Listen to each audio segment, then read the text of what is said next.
welcome back to my channel. If you're new here, hi, my name is Melleny. If you'd like to get to know me a little bit, all my social media links are always linked down below in the description bar, so be sure to check that out if you're interested in any kind of way. Today I thought I would quickly pop in and talk about the books that I am planning on reading for the Make Your Myth Taker. So Make Your Myth Taker is a month-long read-along taking place obviously from the 1st to the 30th of June, and the whole point is to kind of create a character who will be a myth taker. I'm pretty excited for this. I have one type, like a character archetype that I want my character to be, and there are two others that I would like to be like sub-characteristics of my character. Just a quick thing, I did kind of try and include as many of my June TBR books, which I'll have that video linked in the info card so you check out if you're interested. And I just try to include as many as possible so that I don't read too far out of my TBR and stress myself completely out during this time period.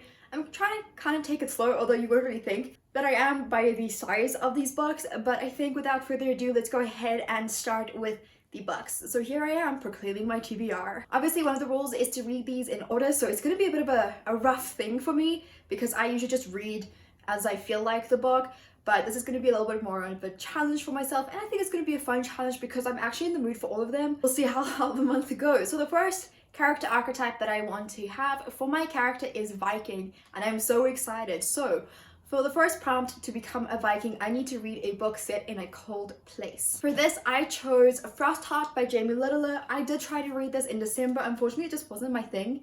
But I also think it was very circumstantial. Around the time I was kind of slumping, and this didn't really help that because it is a long middle grade, but I'm kind of in the middle grade spirits right now, so I do plan on rereading this and kind of seeing if I love it. Also the fact that Gavin loves this book so very much. Gavin from How to Train Your Gavin, I'll have him linked down below for you to check out as well. The next prompt is to read a book with a weapon on the cover, and for that I chose The Starless Sea by Erin Morgenstern. There is the sword, and obviously, you know, you could say B is a weapon, which is a superpower.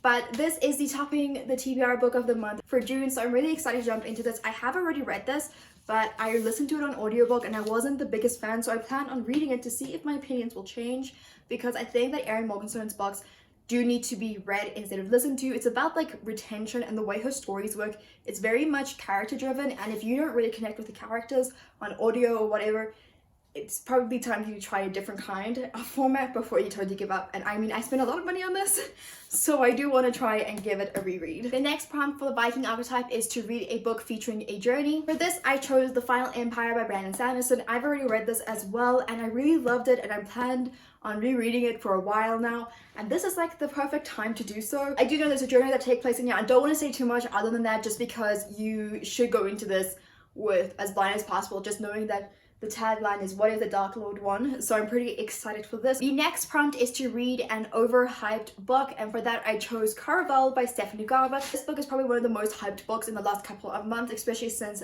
the trilogy is completed now, and the fact that Fairy Loot has relaunched or released these really gorgeous collector's editions. So I'm kind of hoping that I like this because I do have all three of the books in the series on my shelves. So this is my start to this. I then decided that I want to also have a Viking fairy kind of character. I really thought it would be a fun idea to have my fairy be a Viking and my Viking be a fairy. So the first prompt of the fairy path. First prompt is to read a book featuring fae. I mean, would it be a fairy path without fae books? For that, I'm choosing Aurora Rising by Amy Kaufman and Jay Kristoff. This does feature a fae race, and I've already read this as well, but I'm really excited to jump back in and kind of see where I lie with this and get excited for Aurora Burning. I'm still trying to get my hands on that because that also would have been a great opportunity to read Aurora Burning, but unfortunately I don't have it yet. The next prompt is to read a book with a foiled cover, and for that I chose Red Queen. We have obviously the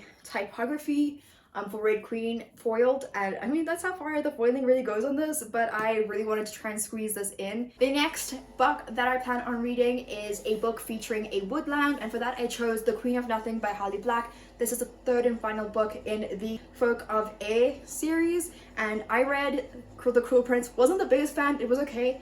I then read The Wicker King, which I absolutely enjoyed a lot more than the first one, and now it's a third one, and I'm hoping that I love this as much as what everyone else is. There are some heavy surprises in this, and it's kind of scary and daunting because this is only just over 300 pages, so I'm intrigued to see what my thoughts on this series art when I'm done reading it. The last book for the fairy path is to read a book outside of my comfort zone. If you watch my June TBR, once again, that is linked up in the info cards. I am picking Queen of Shadows.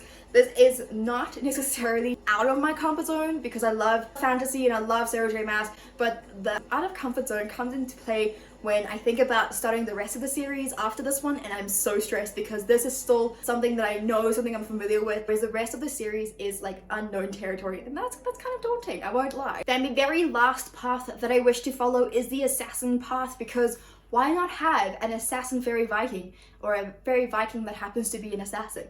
It's cool, okay? It's like fun, and who doesn't want to have a character that's an assassin?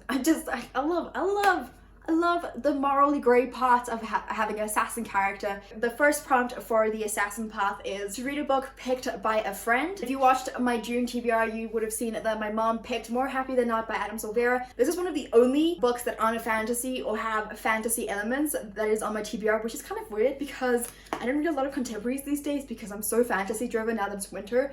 But it's gonna be an interesting change in scenery, if you will, to read a contemp, and I'm really excited and intrigued to start one of Adam Silvera's books. It's my first one, so I'm hoping that I like it, seeing as I have 2 of these other books on my shelves and I really want to read They Both Die at the End at some point. The next prompt is to read a dark cover, and for this I've chosen Labyrinth Lost by Zoraida Cordova, and this is just a book that I've been meaning to read for such a long time since it's actually come out. I really like the style of the synopsis. It sounds fun, it sounds interesting. Maybe not fun. I'm really excited for this. The next prompt is a secret book, and because it is a secret book, I won't be talking about it until I have to read it in my vlog. So stay tuned for my vlogs to see what book I end up choosing. Just know it's been a book that I've been anticipating for a while now. Kind of hoped I would get an arc of it. Did not, sadly, but I'm still like so excited. It is absolutely gorgeous. It follows a very popular namesake in fairy tales and stuff, but not exactly the same, and that's like the only hint I'm going to give you for this prompt. The last prompt is to read a quick read. Obviously, I don't know if this is going to be a quick read, so I have 2 options. The first one is The Fever King by Victoria Lee. I'm kind of hoping this is a fast-paced book that has me turning the pages faster than I have ever done before.